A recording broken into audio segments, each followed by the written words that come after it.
Minister, I can come to you. You said you've got a target of 100,000 megawatts for the fifth plan. Already 79,000 have been Under construction. is in construction. So is the 100,000 megawatts not ambitious enough?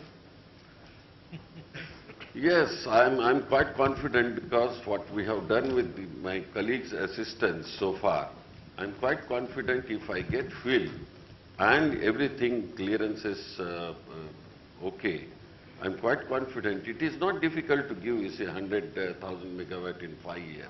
Okay. But is it enough, Mr. Ahluwalia? Because we've had a McKinsey study which says that if we grow at 8% and not at the 9 and 10% that all of us hope will grow, that by 2017 our demand for power will be about 300,000 megawatts. So even 100,000 megawatts is not going to be enough. No, I don't think those numbers don't fit in with, my recollection is that the elasticity of primary energy to GDP is something like 0.6 or so percent, a little more than that.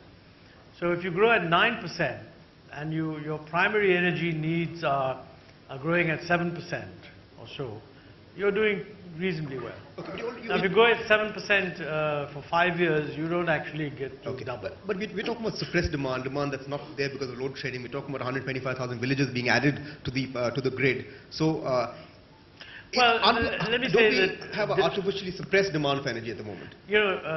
We ought to add the unconnected villages as quickly as possible. But the actual capacity in terms of electricity that they would require doesn't add up to that much. Okay. Look, I'd be very happy if we do 100,000. Okay. I think the point that Shinde ji made is very important, that there's a lot that's in the pipeline now.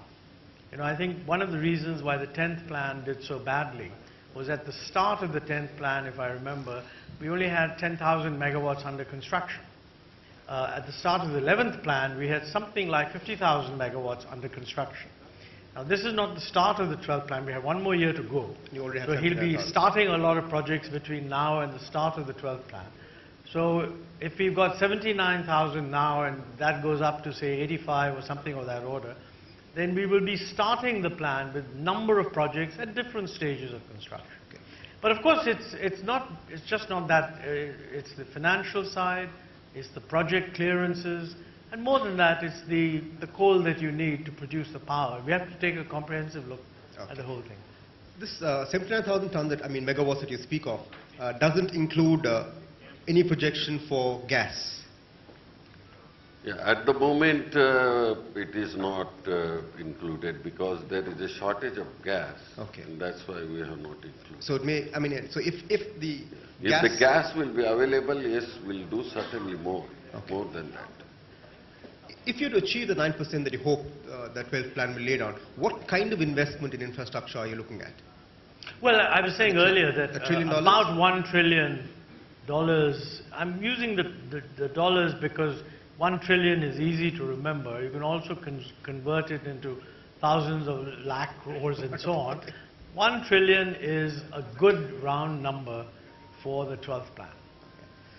Both of you have spoken about the difficulties of coordination between various departments and ministries and states. Is there an argument for a single ministry for infrastructure?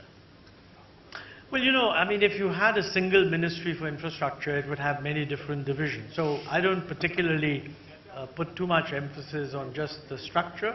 But I think the fact is that you've got central government issues, you've got state government issues.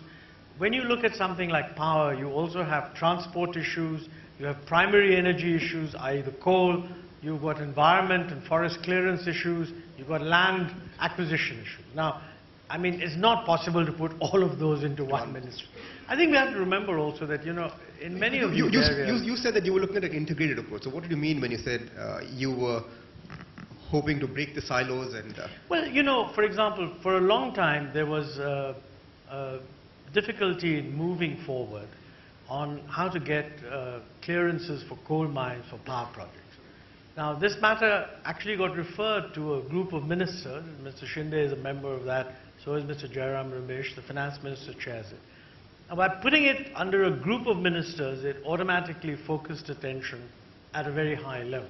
And as a result, you've already seen the Ministry of Environment has provided a solution, at least to many of the problems. And the issues are still being discussed.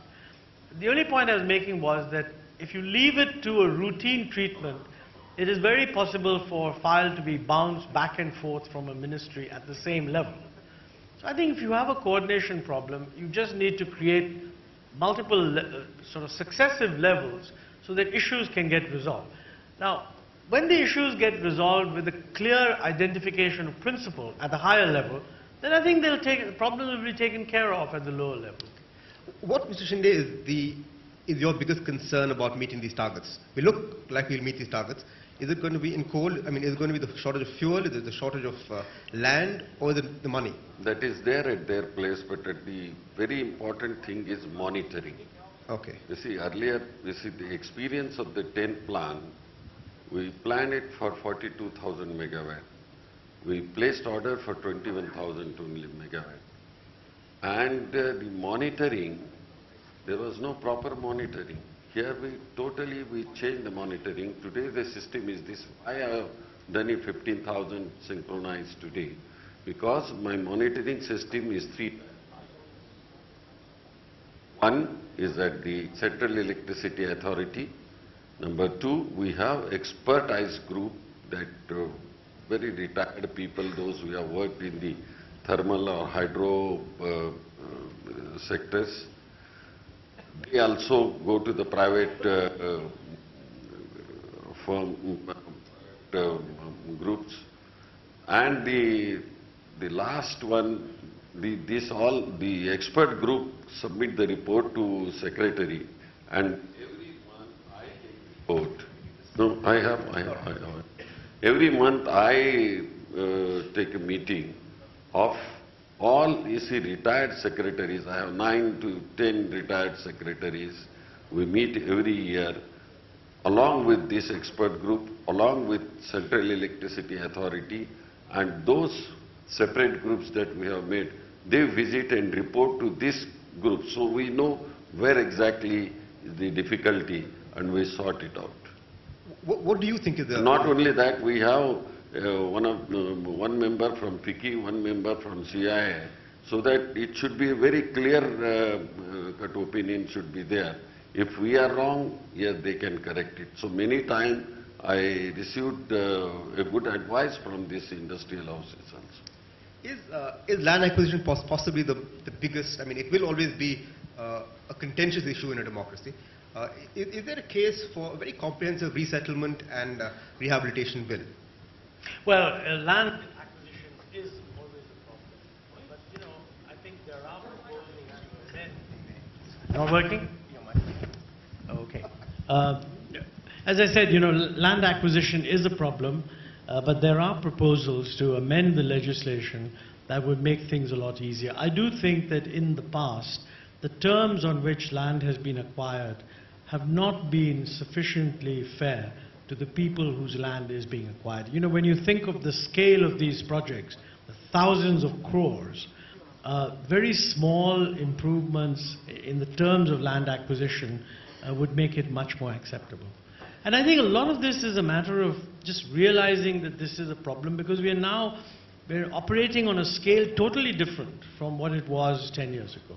I mean, you know, Mr. Shinde will remember that, you know, when we started doing this monitoring at one stage, even the definition of when a project was on stream wasn't clear, because some people were saying if it's synchronized, which means you run the turbine for a little bit to make sure that it's working, then it's on stream.